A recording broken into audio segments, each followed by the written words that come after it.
Close your eyes for a moment and imagine a life where nothing ever goes wrong. Imagine a world where every need is met before you even realize you have it, where the temperature is always perfect, the chair is always soft, and the path ahead is paved with smooth, predictable stones. To many, this sounds like a dream.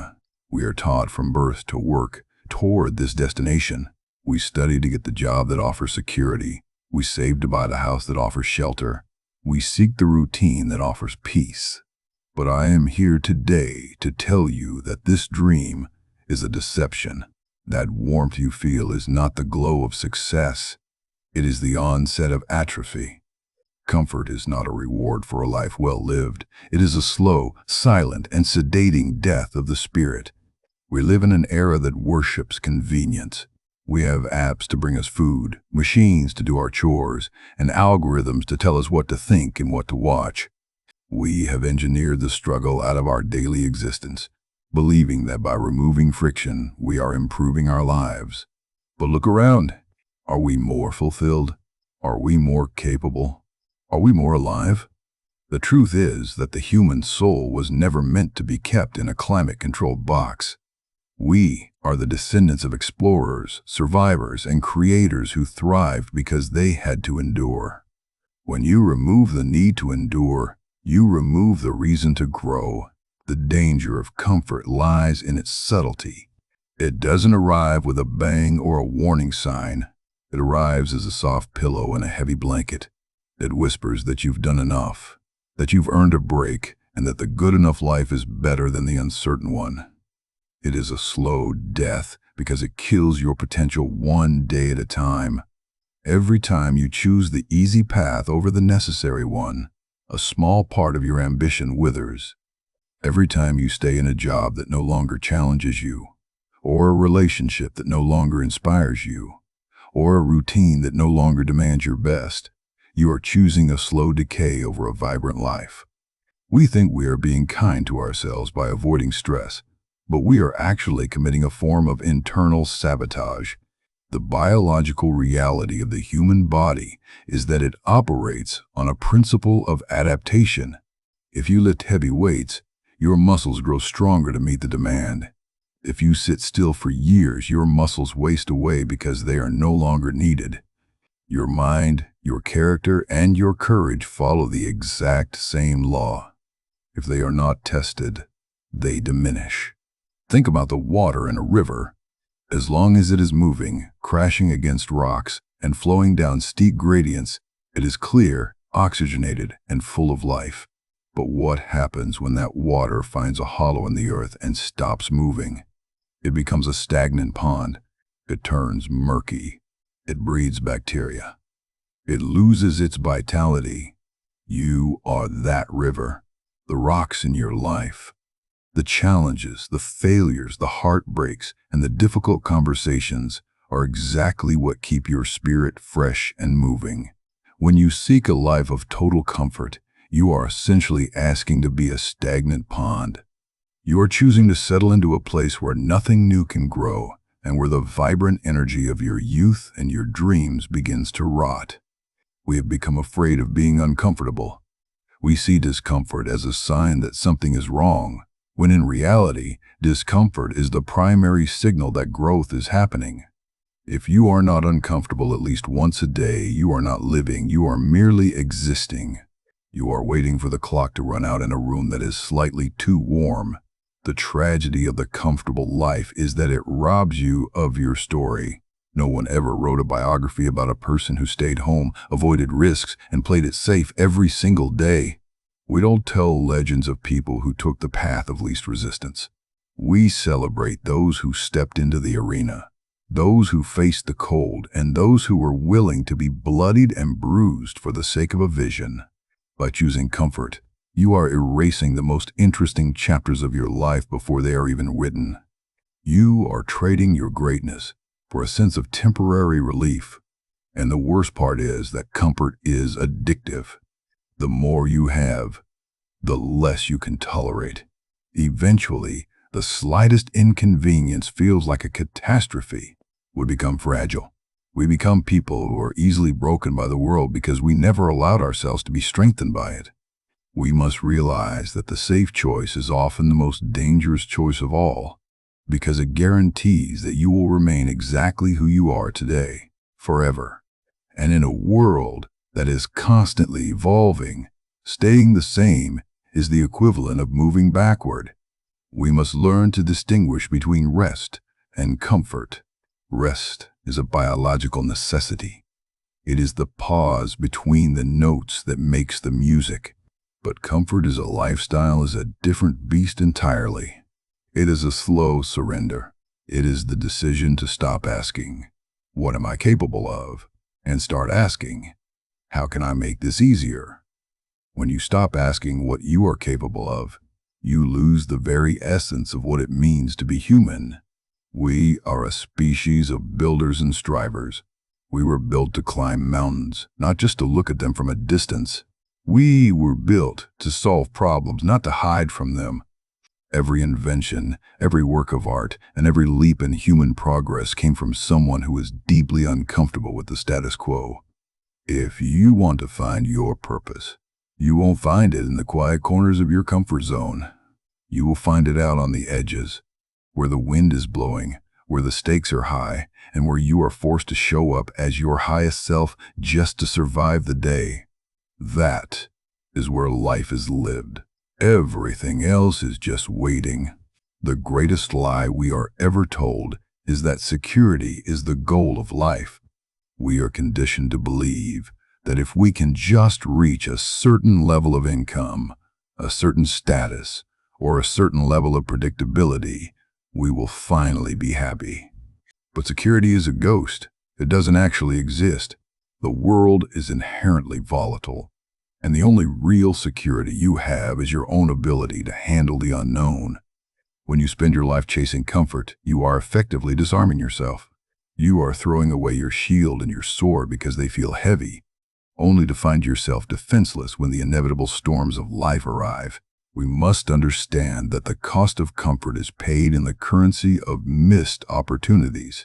Think of the ideas you never shared because you were afraid of judgment. Think of the places you never traveled because you were afraid of the unknown.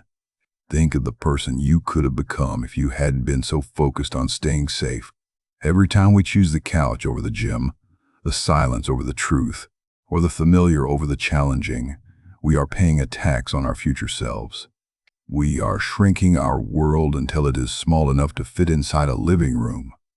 There is a profound difference between being alive and truly living.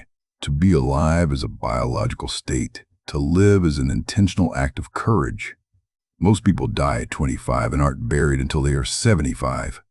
They spend those 50 intervening years in a state of suspended animation, repeating the same week over and over again, calling it a life. They avoid the sting of failure, but in doing so, they also avoid the intoxication of victory. You cannot have one without the other. You cannot feel the sun on your face if you are never willing to walk through the rain. We must develop a hunger for the hard things. We must learn to look at a challenge and see it not as an obstacle, but as the very fuel we need to burn brighter. In the wild, animals that are given everything they need without effort lose their instincts. They become dull, slow, and incapable of surviving on their own. We are no different. When we outsource our struggle, we outsource our strength. We become dependent on the systems and routines that keep us comfortable, and that dependency is a cage. Consider the concept of resistance. In physics, resistance is what creates heat and light. In a light bulb, it is the resistance of the filament that causes it to glow. Without that resistance, there would be darkness. Your life operates on the same principle. The resistance you face in your work, in your self-discipline, and in your pursuit of excellence is exactly what creates the light in your character. If you remove all resistance, you become dim. You lose your luster. You become a person who is easily overlooked because there is no fire inside you. We should not be praying for a lighter load. We should be praying for a stronger back. We should be seeking out the things that make our hearts race and our hands shake, because on the other side of that fear is the version of you that you were always meant to be.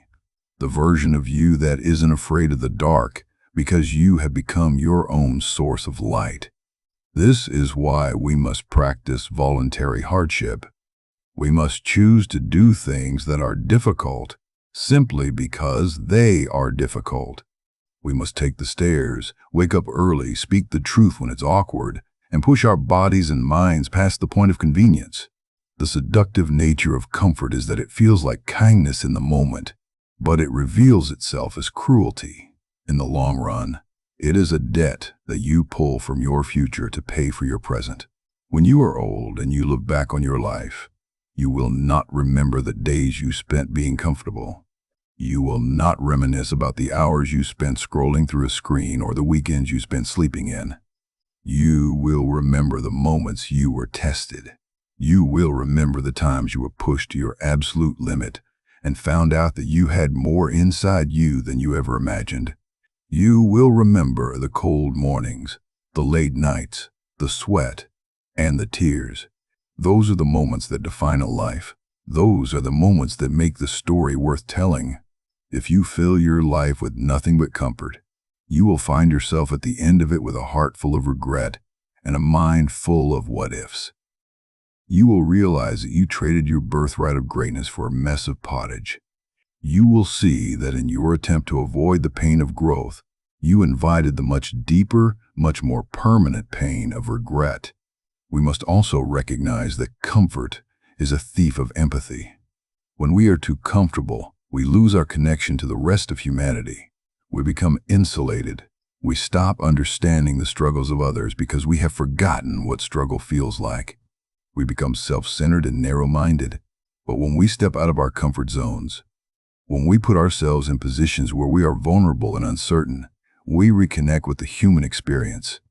We find a common language with everyone who is striving, everyone who is hurting, and everyone who is trying to build something out of nothing.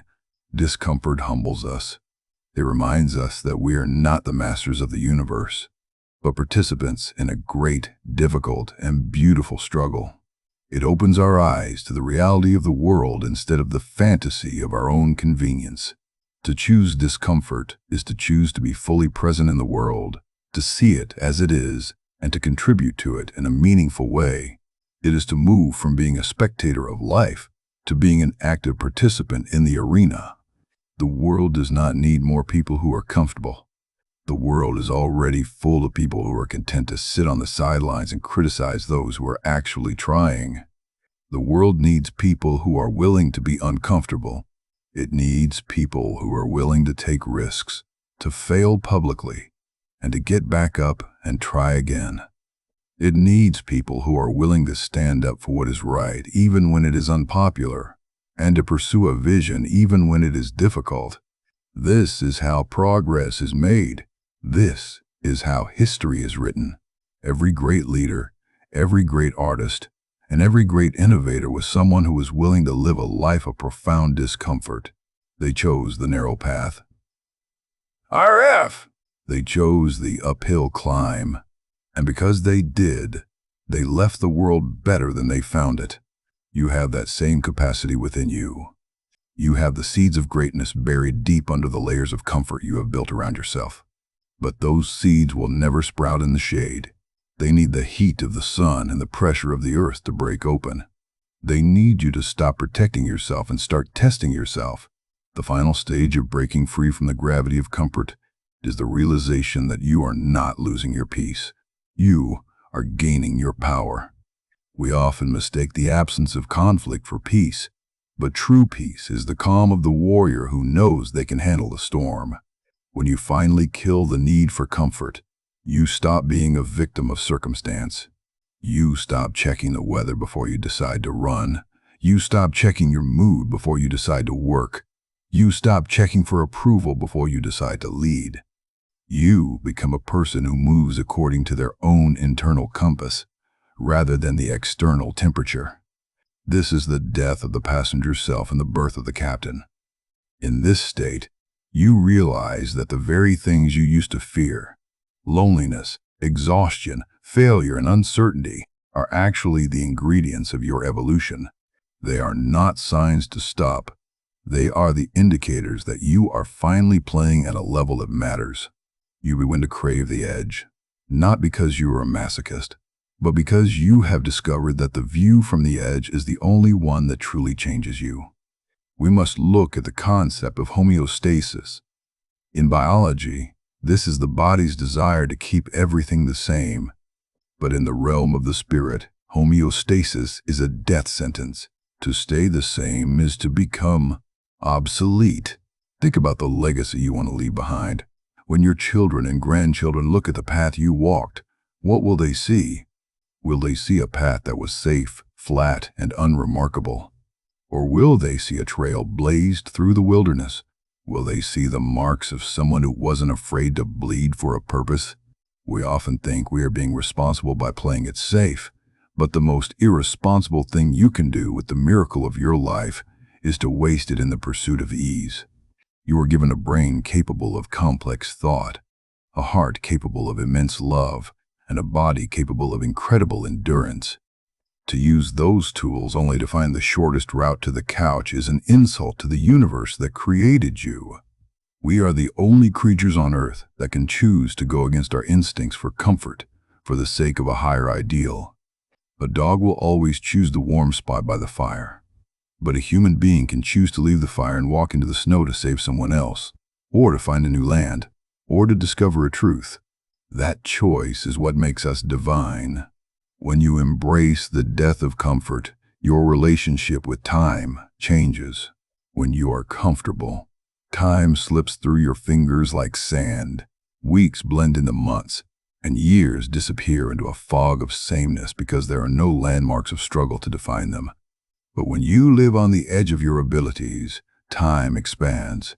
A single year of intense growth, risk, and discomfort can hold more life than a decade of safety. You begin to live thickly rather than thinly. You become a person of depth. People will look at you and notice something different. They won't be able to put their finger on it, but they will sense that you have been through the fire. There is a gravity to a person who has conquered their own desire for ease. There is a quiet confidence that doesn't need to shout. It is the confidence of someone who has stared at the mountain, felt the fear in their gut, and started climbing anyway. This is the only kind of confidence that is real. Anything else is just posturing. You cannot buy this. You cannot inherit it, and you cannot fake it. You have to earn it in the trenches of the uncomfortable. There will be days when you want to retreat. There will be mornings when the bed is too warm and the world outside is too cold. In those moments, you must remember that your comfort is a liar. It tells you that you will feel better if you stay. But you know from experience that you will only feel smaller. The slow death is characterized by a nagging sense of guilt that follows you into your leisure. You can't truly enjoy the rest you didn't earn, but when you push through, when you do the hard thing, you earn a level of satisfaction that no luxury can provide. There is a specific kind of joy that only comes after total exhaustion in the pursuit of something meaningful. It is the joy of knowing you gave everything you had. That joy is the antidote to the slow death. It is the proof that you are still in the game. We must become the masters of our impulses, not the slaves of our appetites. We must learn to speak to ourselves rather than listen to ourselves. When your body says stop, your spirit must say keep going. When your mind says it's too much, your soul must say it's just enough. The end of a life lived for comfort is a quiet, hollow regret. But the end of a life lived in spite of comfort is a triumphant completion. Imagine standing at the finish line of your life, looking back at a body that is used up, a heart that is spent, and a mind that is exhausted, but a spirit that is soaring. That is the goal, not to arrive at the grave in a well-preserved body, but to skid in sideways, totally worn out, shouting, "What a ride!" We must stop being afraid of what we might lose if we leave our comfort zones and start being terrified of what we will lose if we stay. we will lose our potential. We will lose our fire. We will lose the chance to see what we were truly made of. The world is calling for you to step out. It is calling for your courage, your grit, and your willingness to be uncomfortable. It is calling for you to wake up from the sedated sleep of the modern world and reclaim your wild, striving, and unbreakable nature. So, from this moment forward, make a pact with yourself. Refuse to let your life be defined by convenience. Seek out the difficult, the challenging, and the unknown. When you find yourself getting too comfortable, stir the pot. Change your routine, set a goal that scares you, speak the truth that makes your voice shake. Live a life that is loud, lived in, and full of friction.